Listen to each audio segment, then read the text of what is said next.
Hi students, welcome to KC பொட்டனி.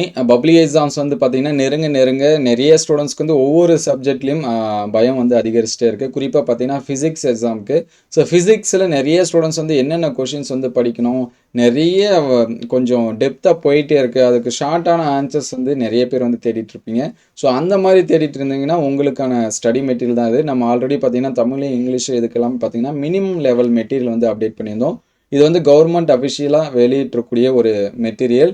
கன்ஃபார்மாக pass material அப்படின்னே சொல்லலாம். ஸோ நீங்கள் வந்து கன்ஃபார்மாக பாஸ் பண்ணணும் அப்படின்னு நினச்சிங்கன்னா இந்த மெட்டீரியல் வந்து தாராளமாக பயன்படுத்தி படிக்கலாம். இது வந்து இங்கிலீஷ் மீடியத்துக்கு மட்டும் இல்லை, தமிழ் மீடியத்துக்குமே இருக்குது. ஸோ இதோட பிடிஎஃப் வந்து நான் டிஸ்கிரிப்ஷனில் லிங்க்கில் தரேன். நீங்கள் வந்து டவுன்லோட் பண்ணிக்கலாம். ஸோ டவுன்லோட் பண்ணுறதுக்கு முன்னாடி ஒரு பாஸ்வேர்டு கேட்கும். ஸோ அந்த பாஸ்வேர்டு வீடியோட மிடில் சொல்லியிருப்பேன், நீங்கள் வந்து பாருங்கள். ஸோ இந்த கைடில் என்ன ஸ்பெஷல் அப்படின்னு சொல்லி பார்த்தீங்கன்னா 2 மார்க்ஸ் வந்து தனித்தனியாகவே கொடுத்துருக்காங்க. என்னென்ன 2 மார்க்ஸ் வந்து படிக்கணும், அதுக்கான சிம்பிளான ஆன்சர்ஸ் வந்து என்ன படிக்கணும் அப்படின்னு சொல்லி கொடுத்துருக்காங்க. ஈவன் தமிழ் மீடியத்துக்குமே அதே மாதிரி தான் சரிங்களா. ஒவ்வொரு சாப்டர் வைஸாக 2 மார்க்ஸ் கொடுத்து அதுக்கான சிம்பிளான ஆன்சர்ஸ் வந்து கொடுத்துருக்காங்க.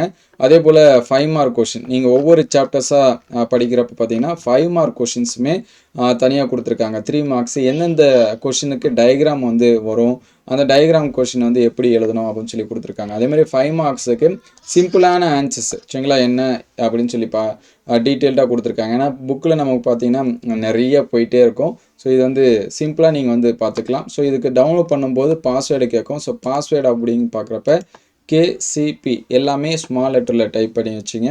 ஸோ கேசிபி, ஸோ இது மூணுமே பார்த்தீங்கன்னா ஸ்மால் லெட்ரு. இதை டைப் பண்ணிங்கன்னா உங்களுக்கு பிடிஎஃப் வந்து ஓப்பன் ஆகிடும். ஸோ இங்கிலீஷ் மீடியத்துக்கு அதே மாதிரி தான் ஒவ்வொரு சாப்டர் வைஸாக என்னென்ன 2 மார்க்ஸ் 3 மார்க்ஸ் இது எல்லாமே படிக்கணும் அப்படின்னு சொல்லி டீட்டெயில்டாக கொடுத்துருக்காங்க. ஸோ இந்த மெட்டீரியல் வந்து உங்களுக்கு ஹெல்ப்ஃபுல்லாக இருக்குன்னு நினச்சிங்கன்னா ஒரு லைக் பண்ணிவிடுங்க. இதே மாதிரி அடுத்தடுத்த சப்ஜெக்ட்டுக்கு வேணும்னு நினச்சிங்கன்னா எந்த சப்ஜெக்ட் அப்படின்னு சொல்லி கமெண்ட் பண்ணுங்கள். மோஸ்ட்லி பப்ளிக் எக்ஸாம்ஸ்க்கு நம்ம சாப்டர் வைஸாக இருக்கக்கூடிய இம்பார்ட்டன்ட் கொஸ்டின் வந்து அப்டேட் பண்ணிகிட்டே தான் இருக்கும்.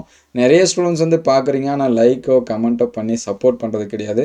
ஸோ நீங்கள் சப்போர்ட் பண்ணலாம், நம்ம அப்டேட் பண்ணிட்டு தான் இருக்கோம். ஸோ முடிஞ்ச அளவுக்கு பாருங்கள். இதோட பிடிஎஃப் எந்த ஒரு பின்கோடும் பாஸ்வேர்டும் இல்லாமல் வேணும்னா நம்மளுடைய ஜாயின் மெம்பர்ஸில் வந்து ஜாயின் பண்ணி வச்சுங்க. அதர்வைஸ் வந்து டிஸ்கிரிப்ஷன் லிங்க்கில் இருக்குது, நீங்கள் வந்து டவுன்லோட் பண்ணி பார்த்துங்க. ஸோ இது வந்து ரொம்பவே முக்கியமான ஒரு இம்பார்ட்டண்டான மெட்டீரியல். ஏன்னா அந்தந்த டிஸ்ட்ரிக்ட் சிஓஸ் வந்து நிறைய மெட்டீரியல்ஸ் வந்து ஷேர் பண்ணிகிட்ருக்காங்க.